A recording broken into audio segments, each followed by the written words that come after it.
ಎಲ್ಲರಿಗೂ ನಮಸ್ಕಾರ. ಸನಾತನ ಕಥನಕ್ಕೆ ಸ್ವಾಗತ. ನಾನು ಸೌಮ್ಯ ಕೃಷ್ಣ ಹೆಗಡೆ. ಇವತ್ತಿನ ಎಪಿಸೋಡ್ನ ತಮ್ಮನೇಲಿ ನೋಡಿದ ತಕ್ಷಣ ಬಹಳಷ್ಟು ಜನರಿಗೆ ಸಾಕಷ್ಟು ಕ್ಯೂರಿಯಾಸಿಟಿ ಅನ್ನೋದು ಕ್ರಿಯೇಟ್ ಆಗಿರುತ್ತೆ. ಯಾಕೆಂತಂದ್ರೆ ಸಬ್ಜೆಕ್ಟ್ ಆಗಿದೆ. It is equally an interesting topic to me as well. ಮೃತ ಸಂಜೀವಿನಿ ತುಂಬ ಫ್ಯಾಂಟಸಿ ಇದೆ ಇದಕ್ಕೆ ಸಂಬಂಧಪಟ್ಟ ಹಾಗೆ, ಆಯಿತಾ. ಕೆಲವೊಂದಷ್ಟು ಸಿನಿಮಾ ಕೂಡ ಬಂದಿದೆ. ಸತ್ತಿರೋರನ್ನ ವಾಪಸ್ ಕರ್ಕೊಂಡು ಬರೋದಿರಬಹುದು, ಅವರ ಬಾಡಿಯನ್ನು ಮತ್ತೆ ರಿವೈವ್ ಮಾಡೋದಿರಬಹುದು. ಈಸ್ ಇಟ್ ಸೈಂಟಿಫಿಕಲಿ ರಿಲೆವೆಂಟ್ ಅನ್ನೋದ್ರ ಬಗ್ಗೆ ಡಿಬೇಟ್ ಇದೆ. ಸೊ ಈ ಡಿಬೇಟಲ್ಲಿ ನಂದು ಒಂದು ಒಪಿನಿಯನ್ ಏನಪ್ಪ ಅಂತಂದರೆ, ಥಿಯೋರಿ ಅಂತ ಏನಿರುತ್ತಲ್ವ ಅದು ಸತ್ಯನೂ ಆಗಿರಬಹುದು, ಕೆಲವರ ಇಮ್ಯಾಜಿನೇಷನ್ ಅನ್ನೋದು ಆಗಿರಬಹುದು.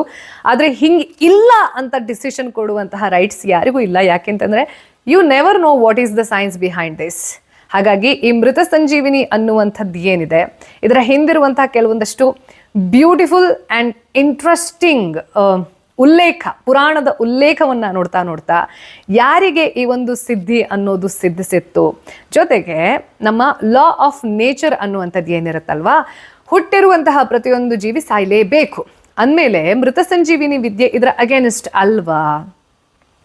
ವಾಪಸ್ ಸತ್ತೋಗಿರೋರ್ನ ಕರ್ಕೊಂಡು ಬರೋದು ಅಂತಂದರೆ ಬ್ಯಾಲೆನ್ಸ್ ಎಲ್ಲಿರುತ್ತೆ, ಪ್ರಕೃತಿಯಲ್ಲಿ ಬ್ಯಾಲೆನ್ಸ್ ಎಲ್ಲಿರುತ್ತೆ, ಇದನ್ನು ಯಾರಿಗೆ ಕೊಟ್ಟರು, ಯಾವ ಕಾರಣದಿಂದ ಕೊಟ್ಟರು, ಇದು ಲಾ ಆಫ್ ನೇಚರನ್ನು ಯಾವ ರೀತಿಯಲ್ಲಿ ಬ್ಯಾಲೆನ್ಸ್ ಔಟ್ ಮಾಡುತ್ತೆ ಅಥವಾ ಮಾಡಲ್ವಾ, ಎಲ್ಲ ಪ್ರಶ್ನೆಗೆ ಡೀಟೇಲ್ ಆಗಿರುವಂತಹ, ಇಂಟ್ರೆಸ್ಟಿಂಗ್ ಆಗಿರುವಂತಹ, ಹಾಗೆ ನಮ್ಮ ಪುರಾಣದಲ್ಲಿ ಇರುವಂತಹ, ಸ್ಕಂದ ಪುರಾಣದಲ್ಲಿ ಇರುವಂತಹ ಕೆಲವೊಂದಷ್ಟು ಸ್ಟೋರಿಯನ್ನು, ಅದರಲ್ಲಿ ಕೋಡ್ ಆಗಿರುವಂತಹ ಇಂಟೆನ್ಷನ್ಗಳನ್ನು, ಸೈನ್ಸನ್ನು, ಹಾಗೆ ಮೊರಾಲಿಟಿಯನ್ನು, ಇದನ್ನು ಅರ್ಥ ಮಾಡ್ಕೊಳ್ತಾ ಹೋಗೋಣ. ಅದರ ಲೈಫ್ ಲೆಸನ್ಸ್ ಏನು ಅನ್ನೋದನ್ನು ಅರ್ಥ ಮಾಡ್ಕೊಳ್ತಾ ಹೋಗೋಣ. ಇದರಲ್ಲಿ ಬರುವಂತಹ ವ್ಯಕ್ತಿ, ಘಟನೆ ಹಾಗೂ ವ್ಯಕ್ತಿತ್ವಗಳ ಮೂಲಕ. ಮೃತ ಸಂಜೀವಿನಿ ಹೆಸರಲ್ಲೇ ಕ್ಲಿಯರ್ ಆಗಿ ಇದೆ. ಮೃತ ಸಂಜೀವಿನಿ, ಯಾರು ಸತ್ತೋಗಿರ್ತಾರೆ, ಯಾವುದು ಸತ್ತೋಗಿರುತ್ತೆ ಅದನ್ನು ವಾಪಸ್ ಲೈಫ್ಗೆ ಕರ್ಕೊಂಡು ಬರುವುದು. The art of bringing back dead to the life. ಯಾರಿಗೆ ಈ ಒಂದು ಕಲೆ ಇತ್ತು, ಯಾರು ಈ ಒಂದು ಕಲೆಯನ್ನು ಸಿದ್ಧಿಸಿಕೊಂಡು ಏನೇನು ಕೆಲವೊಂದಷ್ಟು ಸಿಚುವೇಶನ್ಗೆ ಕಾರಣ ಆದರೂ, ನಿಮ್ಮಲ್ಲಿ ಕೆಲವೊಬ್ಬರಿಗೆ ಗೊತ್ತಿರಬಹುದು. ಮೃತ ಸಂಜೀವಿನಿ ಅಥವಾ ಸಂಜೀವಿನಿ ವಿದ್ಯೆಯನ್ನು ಕಲಿತಿರುವಂತಹ ವ್ಯಕ್ತಿ ಯಾರಾದರೂ ಇದ್ರು ಅಂತಂದರೆ ಅದು ಅಸುರಗುರು, ದೈತ್ಯಗುರು ಶುಕ್ರಾಚಾರ್ಯ. ಈ ಶುಕ್ರಾಚಾರ್ಯರ ಬಗ್ಗೆ, ಅವರ ಹುಟ್ಟಿನ ಬಗ್ಗೆ, ಹಾಗೆ ಅವರ ವ್ಯಕ್ತಿತ್ವದ ಬಗ್ಗೆ ಕೆಲವೊಂದಷ್ಟು ಮಿಸ್ಕಾನ್ಸೆಪ್ಷನ್ ಅನ್ನೋದು ಇದೆ. ಬಿಕಾಸ್ ಅವರು ದಾನವರ ಗುರು ಆಗಿದ್ರು, ಅಸುರರ ಗುರು ಆಗಿದ್ರು ಅಂದ ತಕ್ಷಣ ಈ ವ್ಯಕ್ತಿನೂ ವಿಲನ್ನೇ ಆಗಿರಬೇಕು. ಯಾಕೆಂತಂದರೆ ಅವ್ರ ಗುರು ಅಂತಂದರೆ ಅವ್ರಿಗೇನು ಕಲಿಸ್ತಾರೆ ಇವರು? ರಾಕ್ಷಸ ಅಂತ ಯಾರನ್ನ ಕರಿತೀವಿ, ಯಾರಲ್ಲಿ ಹ್ಯುಮ್ಯಾನಿಟಿ ಇರೋದಿಲ್ಲ. ಅಂಥ ವ್ಯಕ್ತಿಗಳಿಗೆ ಗುರು ಆಗುವಂತಹ ನೆಸೆಸಿಟಿ ಮನುಷ್ಯಂಗೆ ಏನಿತ್ತು? ಇವನ ಮನಸ್ಸು ಕೂಡ ವಿಕಾರವಾಗಿ ಇದ್ದಿರಬಹುದು. ಕೆಟ್ಟದನ್ನು ಹೇಳ್ಕೊಡ್ತಾನೆ, ಕೆಟ್ಟವರಿಗೆ ಗುರು ಆಗ್ತಾನೆ ಅಂತಂದರೆ ಅವನು ಕೆಟ್ಟವನೇ ಇರಬಹುದು. ಅರ್ಥ ಮಾಡ್ಕೊಳ್ತಾ ಹೋಗೋಣ. ಶುಕ್ರಾಚಾರ್ಯರಿಗೆ ಶುಕ್ರ ಅನ್ನುವಂತಹ ಹೆಸರು ಏನಕ್ಕೆ ಬಂತು ಅನ್ನೋದನ್ನು ಕೂಡ ಅರ್ಥ ಮಾಡಿಕೊಳ್ಳೋಣ. ಆದರೆ ಶುಕ್ರಾಚಾರ್ಯರ ಹುಟ್ಟು ಹೆಸರು, ನಿಜವಾದ ಹೆಸರು ಏನಪ್ಪ ಅಂತಂದರೆ ಉಷ್ಣ. ಯಾರ ಮಗ ಈ ಉಷ್ಣ? ಸಪ್ತರ್ಷಿಗಳಲ್ಲಿ ಒಬ್ಬರಾಗಿರುವಂತಹ ಜ್ಯೋತಿಷ್ಯದ ಪಿತಾಮಹ ಅಂತ ಯಾರನ್ನ ಕರೀತಾರೆ, ಭೃಗು ಮಹರ್ಷಿ. ಭೃಗು ಮಹರ್ಷಿಯ ಒಬ್ಬಳು ಹೆಂಡತಿ ಹೆಸರು ಕಾವ್ಯಮಾತಾ. ಈ ಕಾವ್ಯಮಾತಾ ಒಬ್ಬ ರಾಕ್ಷಸನ ಮಗಳಾಗಿದ್ರೂ ಕೂಡ ಬ್ರಾಹ್ಮಣನನ್ನ ಮದುವೆಯಾಗಿ ಬ್ರಾಹ್ಮಣತ್ವವನ್ನು ಪಡೆದು ತನ್ನ ಮಕ್ಕಳನ್ನ ತುಂಬ ಚೆನ್ನಾಗಿ ಬೆಳೆಸಿರುವಂತಹ ಮಹಾನ್ ತಾಯಿ. ಇವರಿಬ್ಬರ ಮಗನಾಗಿ ಹುಟ್ಟಿರುವಂತಹ ಉಷ್ಣ ಚಿಕ್ಕ ವಯಸ್ಸಿನಲ್ಲೇ ಅತ್ಯಂತ ಪ್ರತಿಭಾಶಾಲಿ. ಅದು ಯಾವುದೇ ವಿಚಾರದಲ್ಲಿ ಇರಬಹುದು, ವೇದ ಉಪನಿಷತ್ ಇರಬಹುದು, ಶಸ್ತ್ರಾಭ್ಯಾಸ ಇರಬಹುದು, ದೇವರ ಬಗ್ಗೆ ಡಿವೋಷನ್ ಇರಬಹುದು, you name it, he is that. ಇಂಥ ಉಷ್ಣ ಯಾವಾಗ ಒಂದು ಏಜ್ ಬರುತ್ತೆ, ಗುರುಕುಲಕ್ಕೆ ಹೋಗಿ ವಿದ್ಯಾಭ್ಯಾಸವನ್ನು ಮಾಡುವಂಥ ಸಮಯ ಬರುತ್ತೆ. ಗುರುಗಳನ್ನು ಆಯ್ಕೆ ಮಾಡ್ಕೊಂಡು ಹೋಗೋದು ಯಾರನ್ನಪ್ಪ ಅಂತಂದರೆ ಮಹರ್ಷಿ ಆಂಗೀರಸ. ಮಹರ್ಷಿ ಆಂಗೀರಸನ ಮಗ ಒಬ್ಬ ಇರ್ತಾರೆ. ಯಾರಪ್ಪ ಅಂತಂದರೆ ಬೃಹಸ್ಪತಿ. ಗುರು ಅಂತ ಕರಿತೀವಿ ಅಲ್ವಾ ನಾವು. ಈ ಗುರುವಿನಿಂದನೇ ಆ ಗುರು ಅನ್ನುವಂತಹ ಶಬ್ದ ತುಂಬ ಕಾಮನ್ ಆಗಿದ್ದು. ಈ ಬೃಹಸ್ಪತಿ ಹಾಗೂ ಉಷ್ಣ ಸಹಪಾಠಿಗಳು. ಇಬ್ಬರ ಮಧ್ಯೆನೂ ಇಬ್ಬರು ಬ್ರಿಲಿಯಂಟ್ ಸ್ಟೂಡೆಂಟ್ ಆಗಿರೋದ್ರಿಂದ ಒಂದು ಹೆಲ್ದಿ ಕಾಂಪಿಟೇಷನ್ ಅನ್ನೋದು ಇರುತ್ತೆ. ಇಬ್ಬರೂ ಕೂಡ ಅವರ ಟೀಚರ್ಗೆ, ಯಾರು ಆಂಗೀರಸ ಮಹರ್ಷಿ ಇರ್ತಾರೆ, ಅವರಿಗೆ ಫೇವ್ರೇಟ್. ಆದರೆ ಸಮಯ ಕಳೆದ ಹಾಗೆಲ್ಲ ಉಷ್ಣಾಗೆ ಅನಿಸುತ್ತೆ, ಓ ಇವರು ಬೃಹಸ್ಪತಿಯ ತಂದೆ ಆಗಿರೋದಕ್ಕೆ ಜಾಸ್ತಿ ಅಟೆನ್ಷನ್ ಅವನಿಗೆ ಕೊಡ್ತಿದ್ದಾರೆ, ನನ್ನನ್ನು ಎಲ್ಲೋ ಕಡೆಗಣಿಸ್ತಿದ್ದಾರೆ ಅನ್ನುವಂಥ ಒಂದು ಚಿಕ್ಕ ಜಲಸಿ, ಇನ್ಸೆಕ್ಯೂರ್ಡ್ ಮೈಂಡ್ ಸೆಟ್ ಅನ್ನೋದು ಕ್ರಿಯೇಟ್ ಆದಮೇಲೆ ಒಂದು ಫೋಲ್ಡರ್ ಕ್ರಿಯೇಟ್ ಆಗಿಬಿಡುತ್ತಲ್ವ ನಮಗೆ ಒಬ್ಬರ ಬಗ್ಗೆ. ಪ್ರತಿಯೊಂದು ವಿಚಾರ ಅನ್ನೋದು ಆ್ಯಡ್ ಆಗ್ತಾ ಹೋಗುತ್ತೆ ಅದ್ರ ಬಗ್ಗೆ. ಸೊ ಈ ಉಷ್ಣನಿಗೂ ಹಾಗೆ ಆಗುತ್ತೆ. ತನಗೆಲ್ಲೋ ಕಮ್ಮಿ ಇಂಪಾರ್ಟೆನ್ಸ್ ಕೊಡ್ತಿದ್ದಾರೆ, ನಾನು ಡಿಸರ್ವ್ ಮಾಡುವಷ್ಟು ವಿದ್ಯೆಯನ್ನು ನನಗೆ ಕಲಿಸ್ತಾ ಇಲ್ಲ ಇವರು, ಪಾರ್ಶಿಯಾಲಿಟಿ ಮಾಡ್ತಿದ್ದಾರೆ ಅಂತ ತಿಳ್ಕೊಂಡು ಗುರುಗಳತ್ತ ಓಪನ್ ಆಗಿ ಹೇಳಿ, ನಾನು ಇನ್ಮುಂದೆ ನಿಮ್ಮ ಹತ್ರ ವಿದ್ಯೆಯನ್ನು ಕಲಿಯೋದಿಲ್ಲ, ನನ್ನ ಯೋಗ್ಯತೆಗೆ ತಕ್ಕದಾಗಿರುವಂತಹ ಗುರುವನ್ನು ಹುಡ್ಕೊಳ್ತೀನಿ ಅಂತ ಹೇಳಿ ಮಹರ್ಷಿ ಗೌತಮರ ಶಿಷ್ಯನಾಗಿ ಹೋಗ್ತಾರೆ. ಮಹರ್ಷಿ ಗೌತಮನ ಶಿಷ್ಯರಾಗಿರುವಾಗ ಇವರು ಬೃಹಸ್ಪತಿ ಇಲ್ಲಿ ತನ್ನ ತಂದೆ ಹತ್ರ ವಿದ್ಯಾರ್ಜನೆಯನ್ನ ಮಾಡ್ತಾ ಇರುವಂಥ ಸಂದರ್ಭದಲ್ಲಿ ಈ ಇಬ್ಬರು ಬ್ರಿಲಿಯಂಟ್ ಸ್ಟೂಡೆಂಟ್ ಕನಸು ಕೂಡ ಒಂದೇ. ನಾವು ಚಿಕ್ಕವ್ರು ಇರಬೇಕಿದ್ರೆ ಕೆಲವೊಬ್ರು ಕೇಳ್ತಿರ್ತಾರಲ್ವ, ನೀನು ದೊಡ್ಡವನಾದ್ಮೇಲೆ ಏನಾಗ್ತೀಯ ಅಂದಾಗ ನಾವು ಏನೇನೇನೋ ಹೇಳಿರ್ತೀವಲ್ವ. ಸೊ ಇವರಿಬ್ಬರದ್ದು ಏನಪ್ಪ ಕನಸು ಅಂತಂದ್ರೆ, ದೇವತೆಗಳಿಗೆ ಮಾರ್ಗದರ್ಶನ ನೀಡುವಂತಹ ಗುರು ಆಗಬೇಕು ಅನ್ನುವಂಥದ್ದು, ಲೈಕ್ ಕಿಂಗ್ ಮೇಕರ್ಸ್. ಈ ಎರಡು ಕನಸುಗಳಲ್ಲಿ ಇಬ್ಬರು ಸೇಮ್ ಈಕ್ವಲಿ ಪೊಟೆನ್ಷಿಯಲ್ ಕ್ಯಾಂಡಿಡೇಟ್ಸ್ ಇರುವಾಗ ಒಂದು ಸಮಯ ಬರುತ್ತೆ. ಆ ಸಮಯ ಏನು ಅಂತಂದರೆ, ಇಬ್ಬರು ಯಾವಾಗ ವಿದ್ಯಾರ್ಚನೆಯನ್ನು ಮುಗಿಸಿ ಒಂದು ಗುರುವಾಗಿ ಇಂದ್ರನ ಹತ್ರ ಹೋಗಿ ಅವರ ಇಚ್ಛೆಯನ್ನು ಹೇಳ್ತಾರೆ, ನಾವು ಇಲ್ಲಿ ದೇವತೆಗಳ ಗುರುವಿನ ಪದಕ್ಕೆ ಕಂಟೆಸ್ಟ್ ಮಾಡೋಕ್ಕೆ ಬಂದಿದ್ದೀವಿ ಅನ್ನೋದನ್ನು ಹೇಳ್ತಾರೆ. ಈ ಇಂದ್ರ ಏನು ಮಾಡಿಬಿಡ್ತಾನೆ ಅಂತಂದರೆ, ಓನ್ಲಿ ಫಾರ್ ಒನ್ ರೀಸನ್, ಈ ಉಷ್ಣನ ತಾಯಿ ರಾಕ್ಷಸನ ಮಗಳಾಗಿದ್ಲು, ಆ ಸಂತತಿಗೆ ಸೇರಿದ್ಲು ಅನ್ನುವ ಕಾರಣಕ್ಕೋಸ್ಕರ ಎಲ್ಲರ ಎದುರು ಈ ಒಬ್ಬ ಜ್ಞಾನಿಗೆ, ಉಷ್ಣನಿಗೆ ಅವಮಾನ ಮಾಡಿ ಕಳಿಸ್ತಾನೆ. ನಿನ್ನಂಥವನನ್ನ, ಯಾರ ತಾಯಿ ರಾಕ್ಷಸನ ಮಗಳೋ ಅಂಥ ವ್ಯಕ್ತಿಯನ್ನ ನಾನು ದೇವತೆಗಳ ಗುರುವಾಗಿ ತಗೊಂಡೆ ಅಂತಂದ್ರೆ ಒಂದಲ್ಲ ಒಂದಿನ ನೀನೇ ನಮಗೆ ಮರಣ ಶಾಸನ ಬರಿತೀಯಾ ಅನ್ನೋದನ್ನ ಹೇಳ್ಬಿಡ್ತಾನೆ. ಅಂದ್ರೆ ಅವನ ಇಂಟೆನ್ಷನ್ ಅನ್ನ ಇನ್ಸ್ಟಿಗೇಟ್ ಮಾಡ್ಬಿಡ್ತಾನೆ. ಇದು ತುಂಬಾ ನೋವಾಗುತ್ತೆ. ನೋವಾಗದ ತಕ್ಷಣ ನಮ್ಮ ಇತಿಹಾಸವೇ ಸಾಕ್ಷಿ ಇದೆ. ಯಾವ್ದಾದ್ರು ಜ್ಞಾನಿಗೆ, ಯಾವುದಾದ್ರೂ ಆ ಜ್ಞಾನದಿಂದ ಬ್ರಾಹ್ಮಣತ್ವವನ್ನು ಪಡೆದಿರ್ತಾರಲ್ವಾ, ಕೇವಲ ಹುಟ್ಟಿನಿಂದ ಮಾತ್ರ ಅಲ್ಲ, ಅಂಥ ಬ್ರಾಹ್ಮಣನಿಗೆ ಅವಮಾನ ಆಯಿತು ಅಂತಂದರೆ ಅವನು ಬೇರೆ ಇತಿಹಾಸವನ್ನು ಬರೆಸ್ತಾನೆ. ಹೇಗೆ? ತನ್ನ ಜ್ಞಾನದ ಮೂಲಕ, ತನ್ನ ಬ್ರಿಲಿಯನ್ಸ್ನ ಮೂಲಕ ಒಂದು ಹಠ ಬರುತ್ತೆ.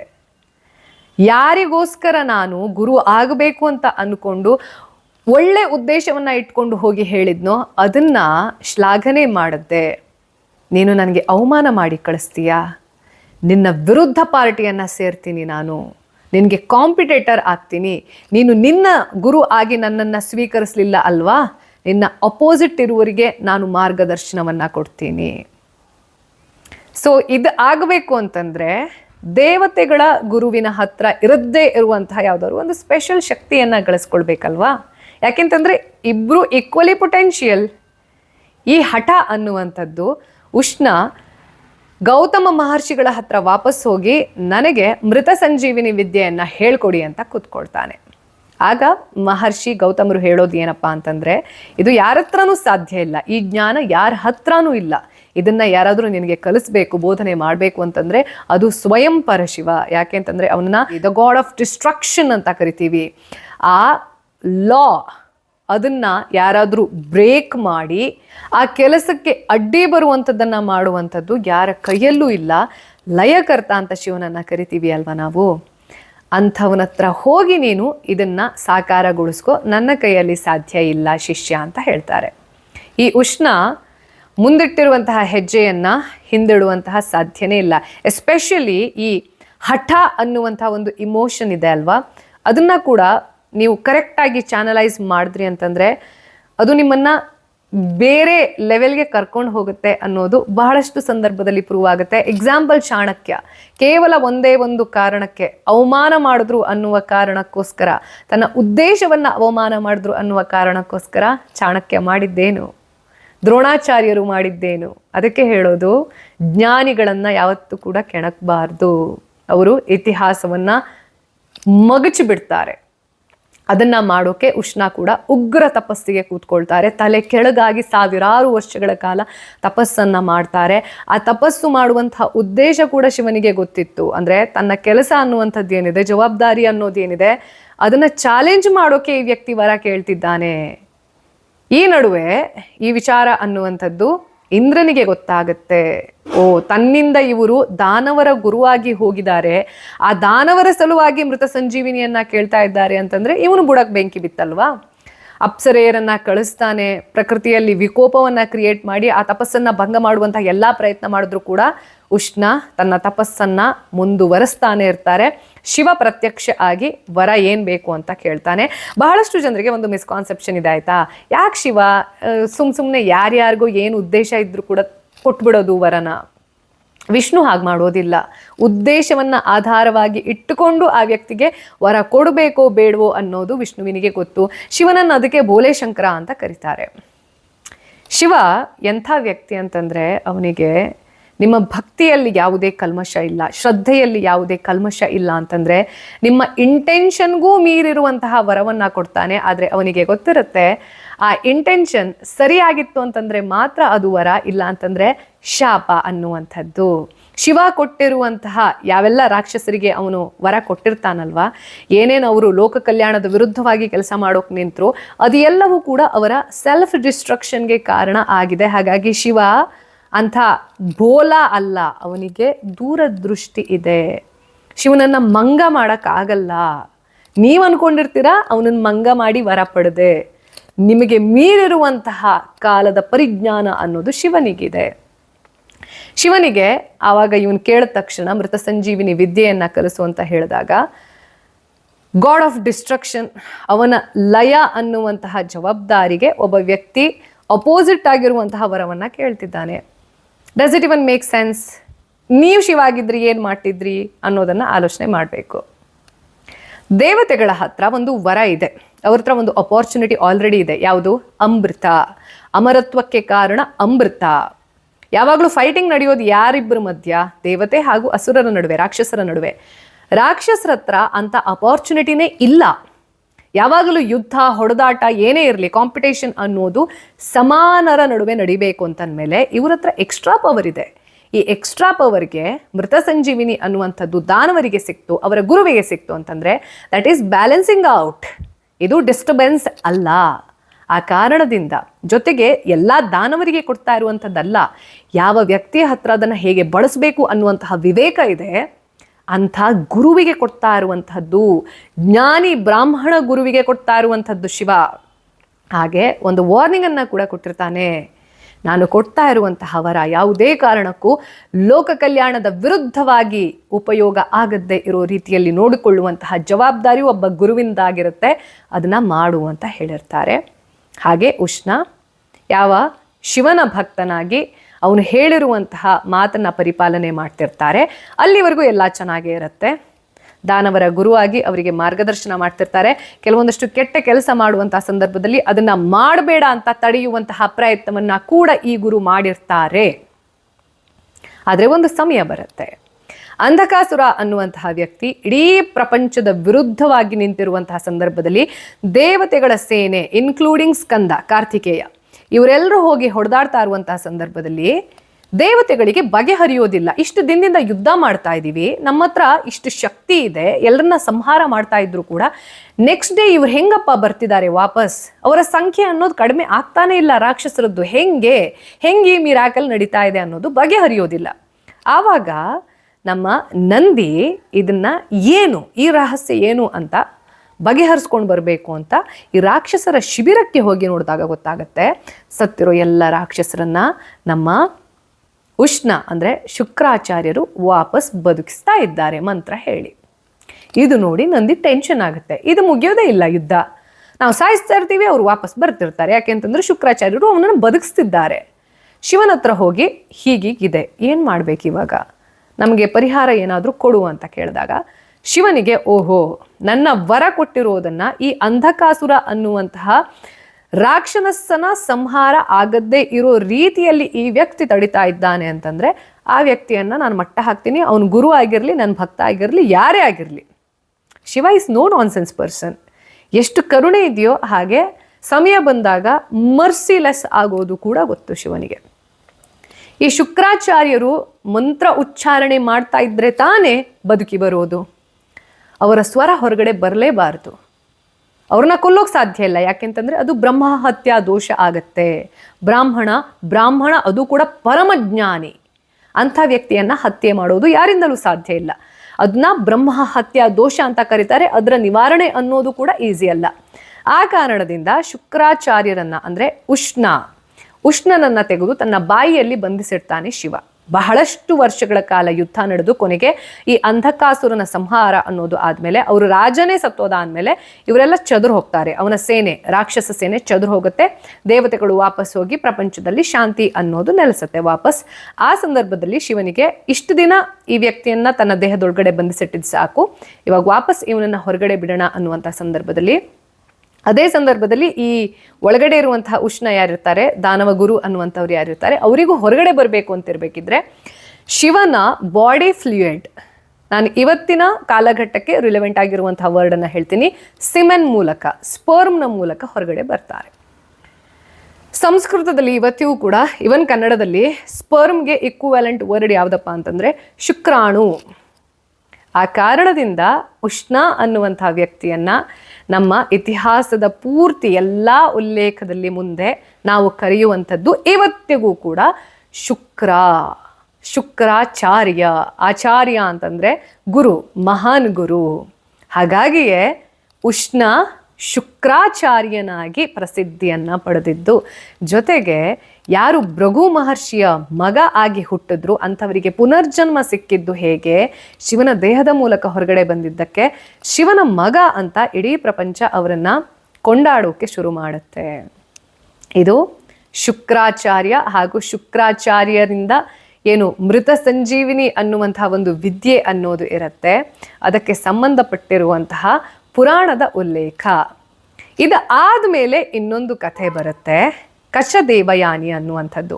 ಅಂದರೆ ಈ ಮೃತ ಸಂಜೀವಿನಿ ವಿದ್ಯೆಯನ್ನ ಶುಕ್ರಾಚಾರ್ಯರಿಂದ ಕಲ್ತ್ಕೋಬೇಕು ಅನ್ನುವ ಕಾರಣಕ್ಕೋಸ್ಕರ ಬೃಹಸ್ಪತಿಯ ಮಗ ಕಚ ಇವರ ಶಿಷ್ಯನಾಗಿ ಬರ್ತಾನೆ. ಅಂದರೆ ಅಪೋಸಿಟ್ ಪಾರ್ಟಿ ಎರಡೂ ಕೂಡ. ಆ ಒಂದು ಕಥೆಯನ್ನು ಮುಂದಿನ ವಾರದ ಎಪಿಸೋಡ್ನಲ್ಲಿ ನಾನು ಹೇಳ್ತೀನಿ.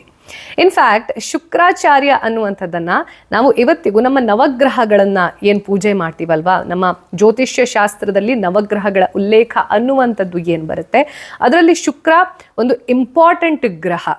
ಯಾರ ಒಂದು ಜನ್ಮ ಕುಂಡಲಿಯಲ್ಲಿ ಶುಕ್ರ ವೆಲ್ ಪ್ಲೇಸ್ಡ್ ಆಗಿ ಇರುತ್ತೆ ಅಂಥವರು ನೋಡೋಕೆ ಸುಂದರವಾಗಿರ್ತಾರೆ, ಸಾಫ್ಟ್ ಸ್ಪೋಕನ್ ಆಗಿರ್ತಾರೆ, ತುಂಬ ಸಾಫ್ಟ್ ಹಾರ್ಟೆಡ್ ಇರೋರು ಇರ್ತಾರೆ.